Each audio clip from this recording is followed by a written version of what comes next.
Hello' friends, বৰ্তমান সময়ত Facebook ইনষ্টাত ভাইৰেল হৈ থকা এটা লোকেশ্যন হৈছে সৰলপাৰা। আমাৰ নগাঁৱৰ পৰা সৰলপাৰালৈ দূৰত্ব প্ৰায় 350 কিলোমিটাৰ। সেই ঘৰৰ পৰা পুৱা 4মান বজাতে ওলাই দিলোঁ। প্ৰায় 10:30মান বজাত আমি বঙাইগাঁও পাৰ হৈ NH37ৰ পৰা ফালৰি কাটি বিছমুৰী হৈ সৰলপাৰালৈ সোমাই দিলোঁ।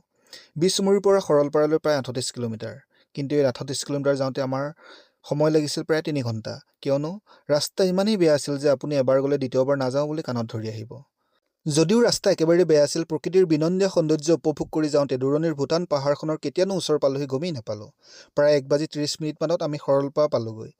চাৰিওফালে সেউজীয়া আৰু ভূটান পাহাৰৰ কাষেৰে বৈ অহা নদীখনে সৰু ঠাইখনৰ সৌন্দৰ্য অতিকৈ মনোমোহা কৰি তুলিছে। আৰু সেই দেখি আমি বাপেক জীয়েকে গা ধুবলৈ বুলি নদীত নামিলোঁ।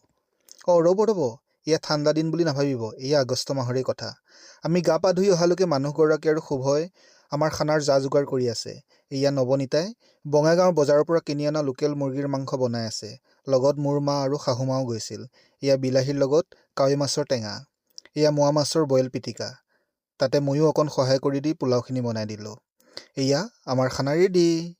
খাই বৈ উঠি ভূটানৰ পাছ লৈ সৰলপাৰাৰ কাষতেই লাগি থকা ভূটানৰ কাষৰীয়া অঞ্চলসমূহ চাই নিশা আমি বঙাইগাঁৱত ৰাতিটো কটালোঁ। ভিডিঅ'টো চাই কেনেকুৱা লাগিল জনাবলৈ নাপাহৰিব।